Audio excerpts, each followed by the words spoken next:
Remember when we introduced the Coulomb force, we established that part of it is dependent on a test charge, and the other part's dependent on a source charge or some sources of charge, some configuration of source charges. Okay, and so for a point charge, it was simplified this way. And we can even impose some directionality to that, given a full vector. And we said, okay, well, if we group everything together besides the test charge, that's independent of the test charge, and we could say, okay, whatever the source charges do, they create something that then affects the test charge, and we called that the electric field. So the electric field contained the vector nature and is dependent on the configuration, so distances and the sizes of the sources. And that became very, very convenient to work with. We can now focus on what a system of charges creates at a point in space. Then we'd know if we placed a proton there, we'd get some effect based on this, or if we placed an electron there, or a charged particle of any size. And so this became very convenient and very broad.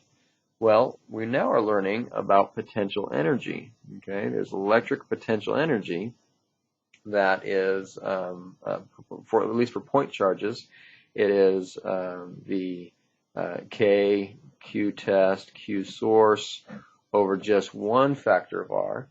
Okay, so mathematically it's different because it's only one factor of R, and it's also not a vector. It's just a number. It could be plus or minus, but it's just a number. And we can do the same thing with this. We can say, there's a potential energy between these two charges, or between this test charge and this system of other charges. And we could do the same thing if we collect all those other ideas, all that other, the charge and its configuration together. We can call that something, and we give it a variable V, and we call it the electric potential. Now note, this U is the electric potential energy, or the potential energy of an electrical configuration. This is the electric potential, so you just drop the energy off of it. And this is one of the more confusing things in that the symbol is a capital V, and its unit is a capital V, and the unit is volts, which you've heard before. That's when we talk about our wall outlet, what we plug our laptop or whatever into. That's 120 volts in America, or some places 240 volts. But voltage ends up being a really useful kind of day-to-day tool.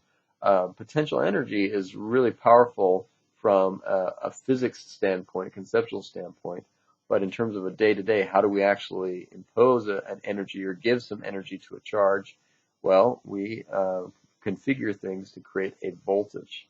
And so this becomes another really powerful way of understanding, or more so of giving potential energy to something, or understanding the potential energy between two sources. Now, something as a reminder is that potential energy requires an interaction, which means it requires at least two objects. You cannot have a potential energy of a charge.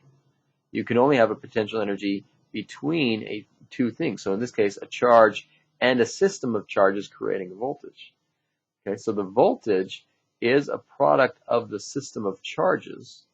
The potential energy is the interaction energy between this charge and that system of charges.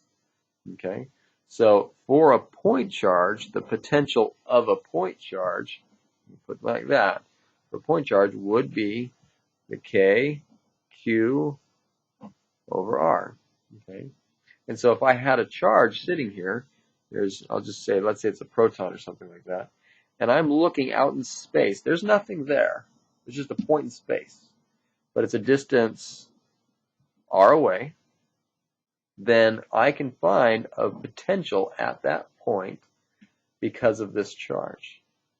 And if I have another charge, let's just say it's another positive charge, then it's some other distance away, so I'll call it R2 and call this R1.